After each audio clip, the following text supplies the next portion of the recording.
All right, no introduction needed on this one, but thanks again for joining another episode of Anchors Away. I am Robert Burns. Sarah Threadgill. I say her last name correctly this time because there was that one time a few weeks ago where she decided to unmarry herself and go with her maiden name.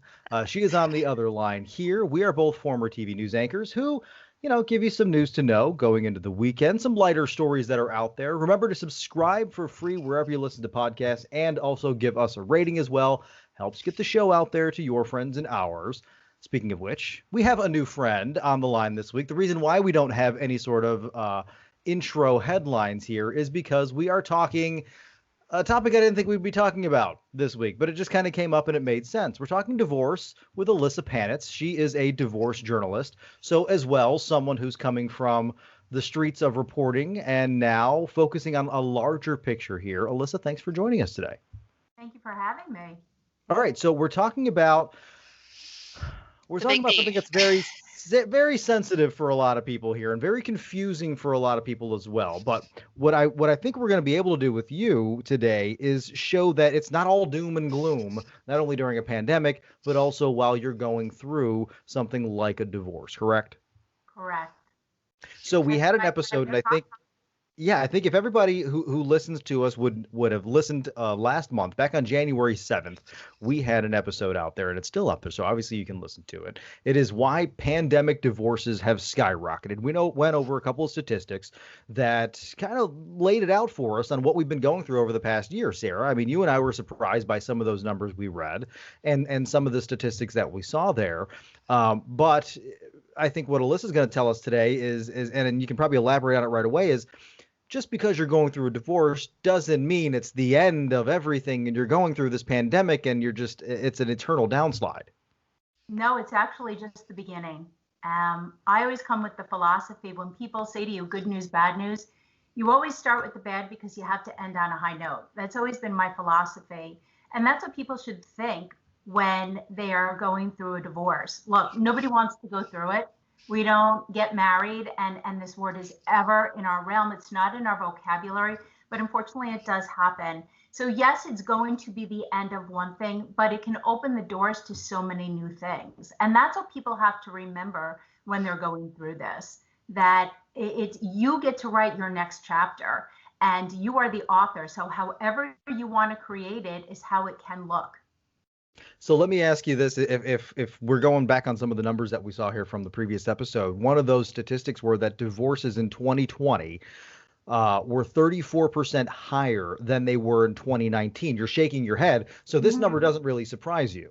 No, not at all. Why is Not that? at all. And the numbers for 2021, we still don't know them quite yet because we're so early on into the year. But I can tell you that the month of January was the highest rated month that people start searching for how to get divorced. What do I need to know to get divorced?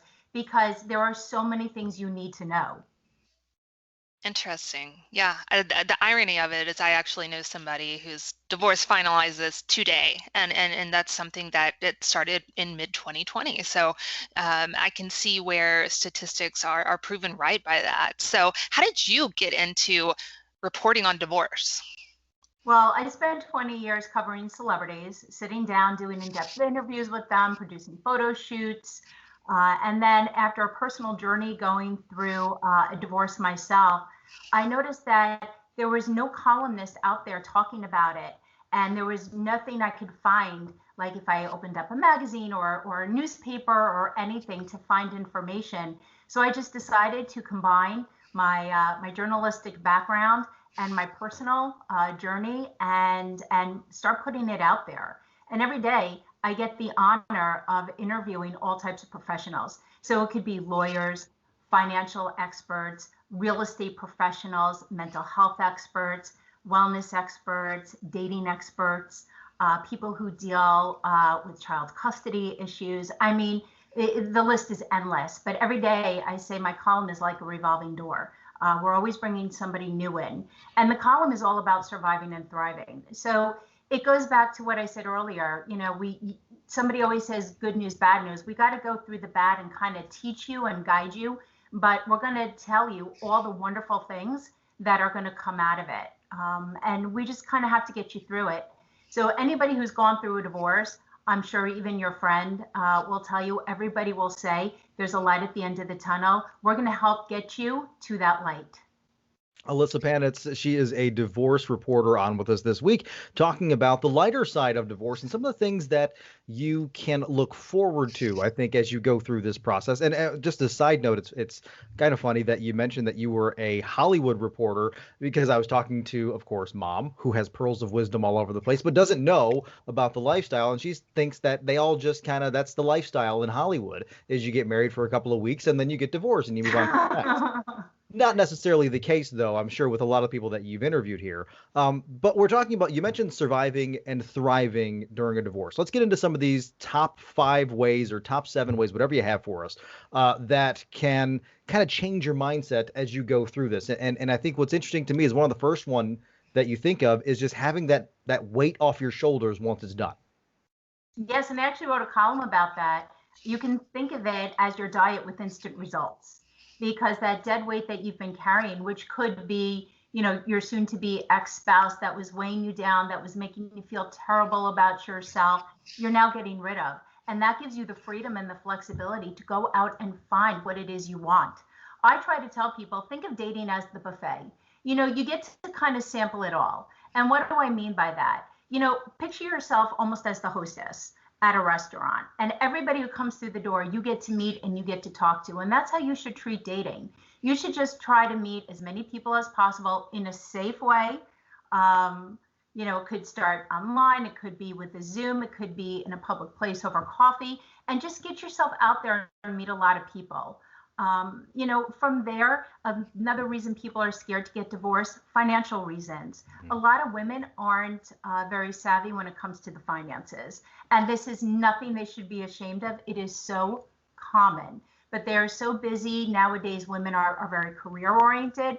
Plus, they're also juggling family and carpooling and responsibilities. And the one thing they don't pay attention to is the money. And anybody will tell you marriage is love, is divorce is money. And then they don't have a handle on it. So they are running really far behind the other side. And just to play catch up can cost you a lot of time and money and aggravation. Now, when you're getting divorced, you're the CEO of your own company. You have that opportunity now to sit down with somebody and really get a handle on everything. I can tell you that when women start learning about money and finances, they gain this confidence. And when you have financial confidence, the world is your oyster. And talking about confidence, you have talked about this in some of your other reports, but you're able to treat yourself to a makeover in a sense, and that's whether that's an emotional makeover or a physical makeover. A lot of people go out and get haircuts and just dress up more.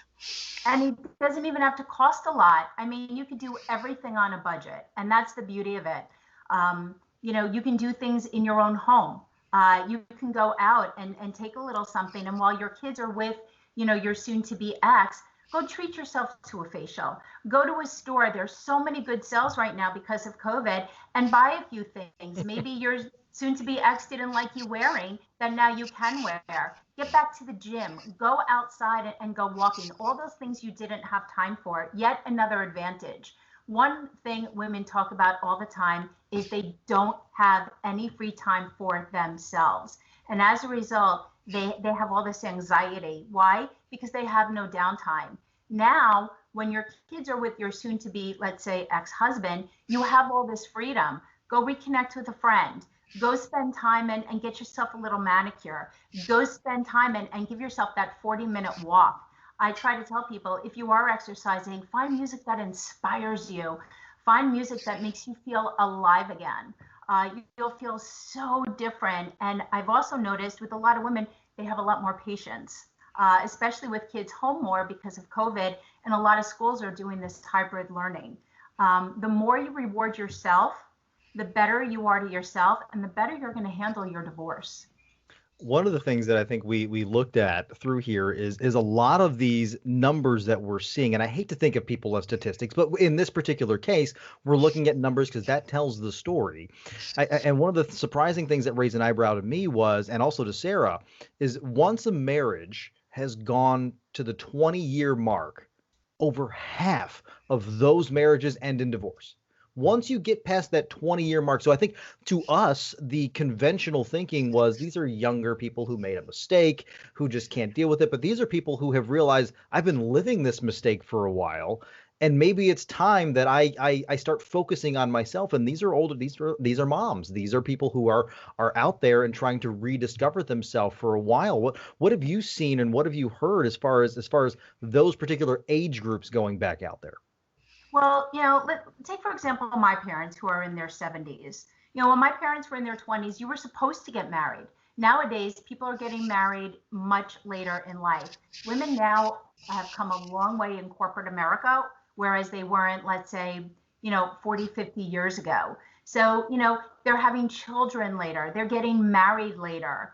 And as a result, as you know, over time, we all change and we all grow. A lot of times, and this is actually a proven fact, more women file for divorce than men. And that's because they grow very differently than their spouses, than the male spouse. And as a result, they find that they want things more. They discover that they're very self-sufficient and they don't necessarily need a partner. The reason people are getting divorced, as you said, when they hit that 20-year mark is because a lot of people don't want to get divorced while the children are still in the home. They feel it's disruptive. They feel they're breaking up a family. So they wait till kids usually get to college or have moved on to the next stage in their life. And then parents feel, okay, now it's time that I can go and get something that I want. Yeah, I can see. I've actually kind of known some situations such as that where they wait for the kids to grow up, and I guess honorable thing to do, but for you it's about advocating for yourself and for really finding what's going to make you happy in your life. And you say things like no curfew, discovering yourself. You said being your own CEO. It's really we're talking about you, like you as in the person getting the divorce, and really focusing on what you want next. When we're kids and we have our own children, we always say people like familiarity. It's stable, and people like stability. But I think people also need to embrace change. And I always say that in life you have one of two options. My suggestion: take the better of the two options. And if you want your option to be being in a marriage that is not fulfilling you mentally, emotionally, physically, then why stay? So yes, it's going to be a change on many levels. You may lose contact with the other family that you had a nice relationship with. It may change your lifestyle and you may have to downsize. But sometimes downsizing is great. It's less house to take care of. Bills can sometimes be cut in half because you're not paying for as much as what you were before. But I think the beauty of it is rediscovering who you are. And when you function within yourself, everything else seems to fall into place. I know you mentioned the financial aspect earlier, and we've touched on it a few times since too. One of the things that I think people don't tend to want to focus on is that number of what it costs. There's that phrase, it's cheaper to stay with them or cheaper to keep her or whatever you want to say. But the average divorce cost is about $13,000 in America. And that's not even considering you still have to move out and find a place to live and go through the steps that you just talked about. My question would be, in all of your reporting and all of your interviews, and what is one of those aspects of all the things that you mentioned to us: freedom, dating, night out with your friends, taking care of yourself? What's the one thing that people continue to kind of struggle with internally to kind of figure out? Is it the finances? Is it, am I dating too soon? Or is it, I don't know who the hell I am anymore? It's a combination of everything. The biggest thing is fear. Especially for people who are leaving a marriage with young children. How am I going to take care of them? Where are we going to go? Mm-hmm. What is the first step? How do I do this? How am I going to explain this to my children? My friends, are they going to take my exit, my spouse's side? Are they going to take my side? How do I talk to the other family? How do I talk to my own family? Do I have to hold a press conference to all my nearest and dearest to explain, why my husband or my wife and I are splitting? And people, they feel sometimes embarrassed. People sometimes feel it's a failure. It's not a failure. Sometimes things just don't work out. We all try things. We could try golf for the first time and not be successful at it. We tried riding a bike, and we all know we didn't do so well the first time we got on two wheels. But the whole point is, at least you gave it your all. And sometimes things just don't work out. Marriages don't last for a lot of reasons. Sometimes it just runs its course. Could be cheating involved. There could be betrayal involved. There could be a lot of different reasons. But you shouldn't look at it as a failure. You should look at it as a success. And I say that because, if you have children, look at that. You're both proud of them, and remember that. If you don't have children, well, look at what you did build together and focus on the memories that you do have, the good ones. If you want to get a divorce and you're terrified of what it may cost, because again, it varies from where you live. In New York, especially in the tri-state area where I'm located, the numbers are a lot higher than $13,000. And people don't want to be left penniless at the end of the day. The biggest piece of advice I tell people is, before you call the attorney, call an accountant or a financial planner. Know where all the money is. What I mean by that, your home, is there a mortgage on it? Your cars, are they leased? Do you own? Bank accounts, credit cards, is there debt? Because what's going to happen is, when you do then go to the lawyer, they're going to hand you a big stack of papers, and it's called the Statement of Financial Net Worth. And you have to know anything and everything that goes on in your life. How much you spend on the dry cleaning a month, or the gas a month, or the groceries a week, or activities for your children. And people are so scared that if they lose that other income, or somebody's not working and the other person is the breadwinner, what am I going to do? But again, you have to take a step back and look at this as a reinvention. I've seen so many women go back to the workforce. And again, they develop that confidence. They like being in an adult environment. They like being able to think outside the box and watch their ideas come to fruition. They like interacting with clients and feeling a part of something. It's such a great thing to also teach your children. As for the breaking up of the family, I disagree with that. Children should not be brought up in a household where parents are arguing. And it's not about the house, it's about the home. And you can downsize and create a wonderful, loving home that doesn't have all that animosity. And no child should be a part of that. It's one question I have, and I think a lot of people are really trying to focus on this, maybe now as they get divorced, is this conscious uncoupling, where couples are really focused on, especially when they have kids, let's do this civilly. A lot of times they spend holidays still together. They'll do vacations together, even though the spouses are divorced. Can you speak to that? That's got to be something a little bit newer than maybe 30, 40 years ago. Well, it really depends on the circumstances. If you are a couple and things just maybe fizzled out and you realize you're better off as friends, yes, what Gwyneth Paltrow brought to the attention of many works well for she and her ex, Chris Martin. But not everybody has that situation, and there are situations where they're very contentious and high conflict, and people are not there yet. Now, that's not to say that they can't be. But I always say, if you have a situation where everybody is going to be, they use the word amicable, then yes, something like that can work, and it can prove very beneficial. Listen, kids want to love both of you. They want to spend time with both of you. And if you can reach that, I always say it's the best thing to do. If it is a high conflict, try. Some people I know have gone to couples therapy, not in the sense of getting back together, but working together for the sake of the children. All right, Ilyssa Panitz. She is a divorce journalist and also expert on all of this stuff, because there were so many things here that I just didn't know as we're sitting there talking with her, that she's able to kind of fill us in on. Ilyssa, tell us where any of our listeners can find more information about you, find more information about what you're writing. Again, 5 things you need to know to survive and thrive during and after a divorce. This is the chance. Let everyone know how to find you online. So you can find it on Authority Magazine, which is on the Medium platform. I also co-host a show every Wednesday at 7 p.m. Eastern and Sunday at 8 p.m. Eastern on Clubhouse, called All Things Divorce, where we bring on experts and we allow them to help you, as the column says, survive and thrive and answer all your questions. I also do a lot of work with the National Association of Divorce Professionals, and that's made up of a lot of different people who work in the divorce arena. You can find me on all social media, just my name, Ilyssa Panitz.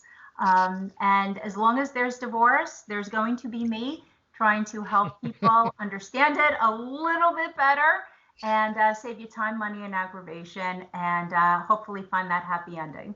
All Well, we appreciate it. There is a positive side to it. There can be, for sure, and we appreciate you sharing that with us. Thank you for having me. All right. Well, the music's playing, so that means we're going to wrap it up here this week. That's enough for the rest of February almost, I think, at this point. We got one more episode left. Meanwhile, I'm Robert Burns. Sarah Threadgill is on the other line, and she'll be back with me next week for more news to get you through. Thanks. Talk to you next week.